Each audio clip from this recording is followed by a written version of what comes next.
Good morning, everyone. So we'll be continuing with, or rather I'll be beginning with, Act 1, Scene 3. Alright, the scene takes place at a public place. For the first time, we come across Shylock, the anti-hero. I don't call him a villain, I like this character.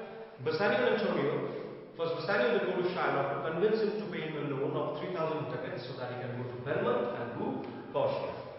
Enter Bassanio and Shylock. Shylock, 3,000 ducats. Ducat means, as I told you, gold coins of Venice, the then currency in Italy. Bassanio, yes sir, for 3 months. Shylock, for 3 months. Well, and see, do not forget, Shylock has been waiting since ages to seek revenge against Antonio for all the insults he has done to him. Bassanio, for the which, as I told you, Antonio shall be bound. Antonio will be bound. He'll stand as a financial security. Shylock, Antonio shall remain bound. Well, Bassanio, may you cheat me? Can you supply me with the wealth or the loan? Will you pleasure me? Will you make me happy? Shall I know your answer? What's your answer? Shylock, 3,000 ducats for 3 months and Antonio as a security. Antonio bound. Your answer to that, Bassanio says. Shylock, Antonio is a good man. Good man not in terms of a good human being, but good man means financially good, financially secure, to stand as a guarantor for me to provide you with a loan of 3,000 ducats. Alright? Bassanio, have you heard any imputation to the contrary? Do you have any contrary report? Have you heard anything bad about Antonio that is not financially secure? Shylock, oh no. My meaning in saying he is a good man is to have you understand me that he is sufficient. He is sufficiently wealthy. He is financially secure. Yet, his means, his financial resources right now are in supposition, are supposedly in dicey waters. He had a negotiation, he's got a merchandising ship going to Tripolis, another one to the Indies. I understand moreover upon the Rialto means the stock exchange market in Venice at that point of time. He has a third ship going to Mexico, a fourth for England, and other business ventures he had squandered abroad. Everything is in the sea. Other things are also abroad. So right now he is in a dicey water. He is not as financially secure as he always has been. But ships are but bone. Ships are wooden planks. They are wooden structured things made by men. Sailors but men, and sailors are humans. Ships are wooden structures. Sailors are humans. Anything can happen, boss. There will be land rats. There are land dacoits. They are sea pirates and water rats, water pirates, water thieves, land thieves. Anyone can destroy the wealth, the merchandise goods of Antonio. I mean pirates. You know pirates? The sea dacoits that I told you. And then there is the peril of waters. Then there is a danger at the sea, perilous danger. Winds, drops, anything can destroy the ships. The man is notwithstanding sufficient, definitely is financially secure. Antonio, 3,000 ducats. I think I may take his bond. I think I will make him sign a bond so that I have some documents. In case he fails to repay the money back to me, I can take some legal course of action. Bassanio, be assured you may. Shylock, I will be assured I may, and I may be assured I will bethink me. May I speak with Antonio? Why, yeah, I will be assured. I will take care of the financial resources. I think I have to be assured. Can I talk to Antonio? Bassanio, if it please you to dine with us, why don't you come and have a lovely dinner with us? Shylock, aside, he's telling himself, he's talking loudly. See, whenever in the drama, a character is thinking, he has to speak it, otherwise the audience will not come to know what he's thinking about. And that speaking is actually thinking aloud, and that is known as soliloquy. Alright, so Shylock is saying to himself, yes, you smell pork. I'll go and have dinner with you Christians who eat pork, and we Jews, we are forbidden from having pork. We cannot have pork. Why should I go and have dinner with you? To have pork? To eat of the habitant which your prophet the Nazarite conjured the devil into, I'll go and have meat of a pig with you. Now, in the Bible it's believed. Jews believe that, Muslims believe that. We entire Christian community do not believe this, although some of them do, which I don't think is real, but let's not get into the religious affairs. Now, Shylock is saying that, as per Bible, Nazarite means the person from Nazareth, that is Jesus, he took the devil's soul and put it into a pig. Therefore, they are forbidden from having meat of the pig. I will buy with you. I'll sell with you. I'll do everything with you. I'll talk with you. I'll walk with you. I'll do anything with you Christians. But I'll not eat with you. I'll not drink with you. I'll not pray with you. What news on the Rialto? Who is he come here? Who's coming here? What is the news at the stock exchange market? Who is he comes here? Antonio comes. Enter Antonio. This is senior Antonio. This is gentleman Antonio, Bassanio says. Shallow. How like a fawning publican he looks.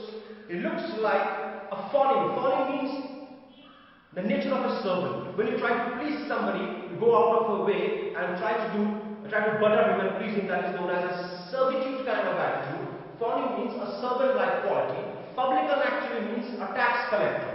Now, olden days, during the biblical times, publicans were people who were hated upon. They used to collect tax from the Jews on behalf of the Romans. Therefore, he's insulting Antonio and saying, he's looking like a servant and he's looking like a publican, a tax collector, a fawning publican. Alright? I hate him because he's a Christian. I do not like him because he's a Christian, as he doesn't like me because I'm a Jew. Tit for tat, boss. But more than no simplicity, he lends out money grants. But I hate him more because he lends money at a very low rate of interest and brings down the rate of use and stay or interest in bills, and it brings down the business here. We are money lenders. We lend money at a high rate of interest. With Antonio lending money at a low rate of interest, he's destroying our business. I don't like him. If I can catch him once upon the head, if I catch his waist like this, I'll feed the ancient grudge I bear. I'll feed the ancient grudge. I'll feed my soul the destruction of Antonio. I bear a grudge against him because he has insulted me. So I want to take revenge against him. See, the negative quality of Shalom is coming out now. He hates our sacred nation. He hates our tribe. He hates the Jewish nation. He hates the Jews. And he reigns. And he abuses me. Even there where merchants most do congregate. He abuses me at a public place where merchants do congregate. Congregate means to gather. On me, he abuses me. He abuses my bargains. He abuses my business. And my well-won tribe. He abuses my profitable business, my deserving profitable business of lending money. He abuses that, insults me. Which costs interest. And he says that I lend money at a very high rate of interest. Well, that's my right.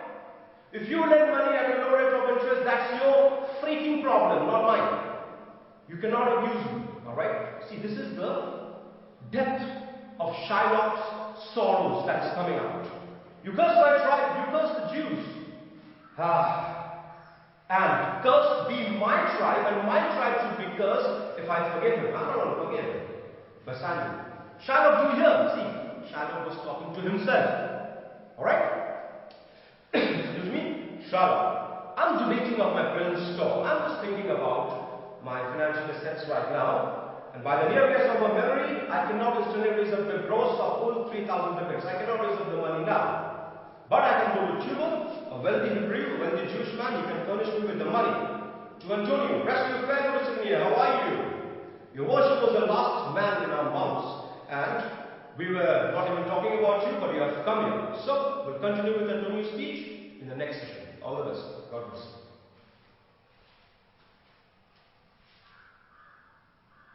Alright, continuing with Act 1, Scene 3, it's Antonio's turn to respond to Shylock now. He says, Shylock, albeit, although I neither lend nor borrow by taking nor by giving of excess. I do not lend or borrow money by giving an excessive rate of interest. Yet to supply the right wants of my friend, yet to take care of my friend's needs to go to Belmont, he requires money. I'll break a custom. I'm ready to pay you a heavy interest.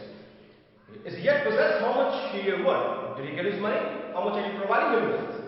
Shylock, yeah, 3,000 ducats. And for 3 months, Antonio reminds him, Shylock, I had forgot 3 months. You told me so. Well, then you're born, and let me see, but hear you. Okay, you will be the bound, you will be the security of his finance, standing security. Let me hear from you.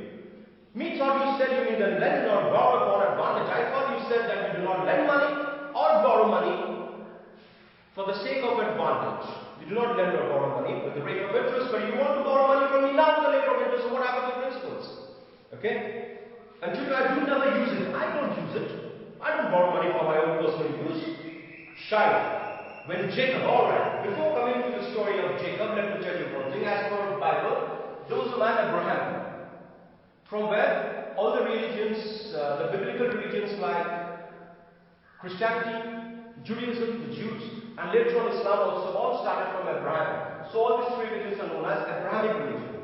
Abraham's son was Isaac. Isaac has two sons, Esau and Jacob. So what happened?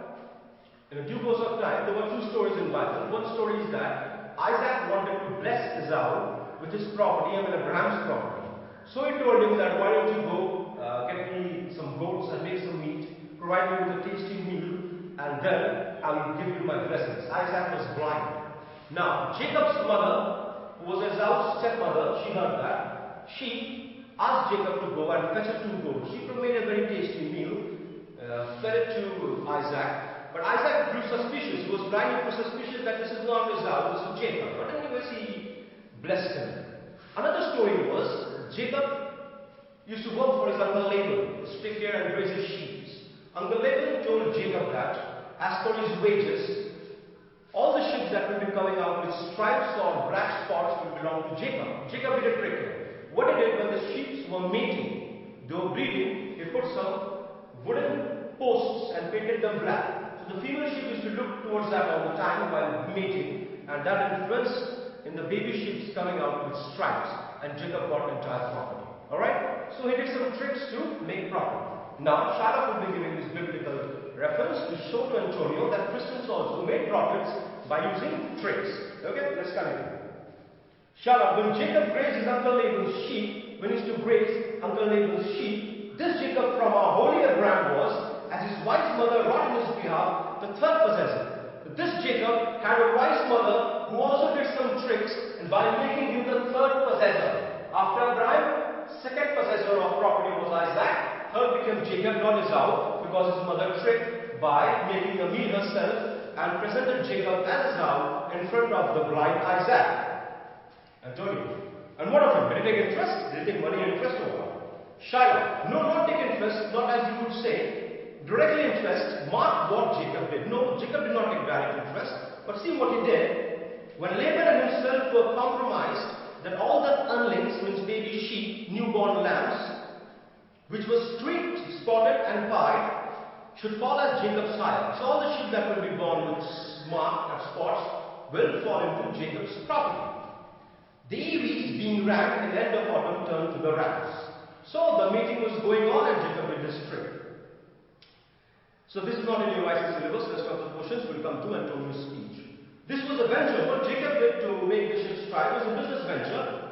So what Jacob served for, a thing not in his power to bring to pass. But he did not make the lambs come out spotted. That was done by God. But swayed and fashioned by the hand of heaven. Everything was destined to happen because of the hand of God. Was this sincere to make interest good? But are you giving me this quotation to tell me that taking interest is good? Or is it gold and silver you use in rams? Are the gold and silver that you use in rams, the male and the female sheep? Shylock, I cannot tell. I make it breed as fast. I don't know, but I do make my money breed. I like to make money. But don't be singular. I told you, Mark uses Bassanio, the devil can cite scripture for his purpose. See the devil, Shylock. He's giving examples from the Holy Scripture. So devil can cite scripture. Wow. An evil soul producing holy witness. An evil soul is giving me examples of the Holy Bible. An evil soul is producing holy examples, witnesses. He's like a villain with a smiling cheek. He's smiling but he's villain. A good apple rotten at the heart. He's like an apple that looks good, but inside the core of the apple it is rotten. He's like that kind of mind. He's rotten from inside. He's that kind of man. Oh, what a goodly outside falsehood. And oh, falsehood.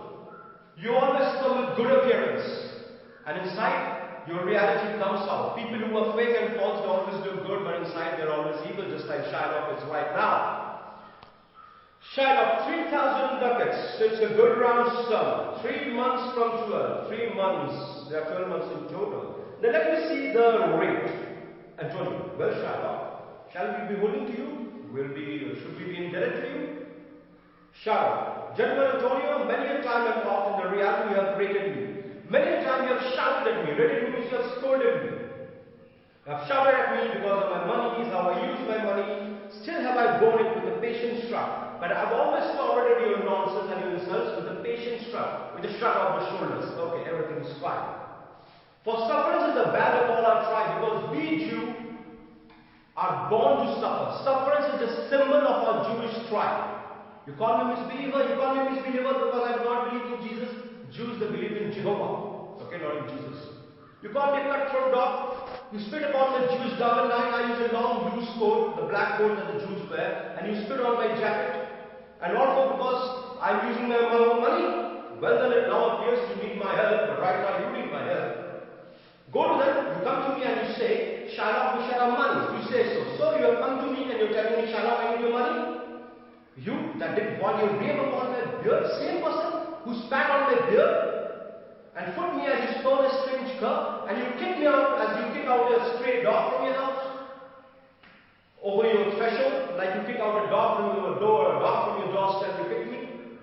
Money is your suit. What should I say to you? Now, right now, you want money from me. Money is your suit. Money is your request right now to me. What should I tell you? Should I not say, have a dog money? Should I not tell you, I'm a dog? You kick me like a dog. How come a dog has got money?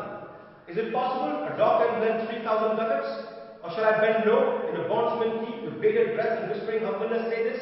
Should I bend down and bring a man and in front of him, put him as a witness and say with all humility to you, fair sir, you spat on me on Wednesday. You spat on my beard on Wednesday.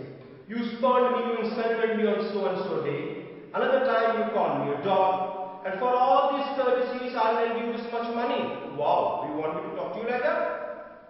Antonio, I must like you call these two again. This is the arrogance of Antonio. Again I'll call you a dog. Again I'll spit on you. Again I'll take revenge with you. For as to thy friends, for when did friendship take a breed for barren bundle of his friend? Because a friend never takes money from his friend. He never lends money to his friend in terms of interest. Lend me money not as you are lending your money to your friend. Lend me money rather to thine enemy. Consider me as an enemy and give me the money. If you break, thou must with better face exact the penalty. And if I fail to repay the amount to you, exact the penalty from me. Okay, so we'll continue and finish up the scene in the next session. See you soon, all the best.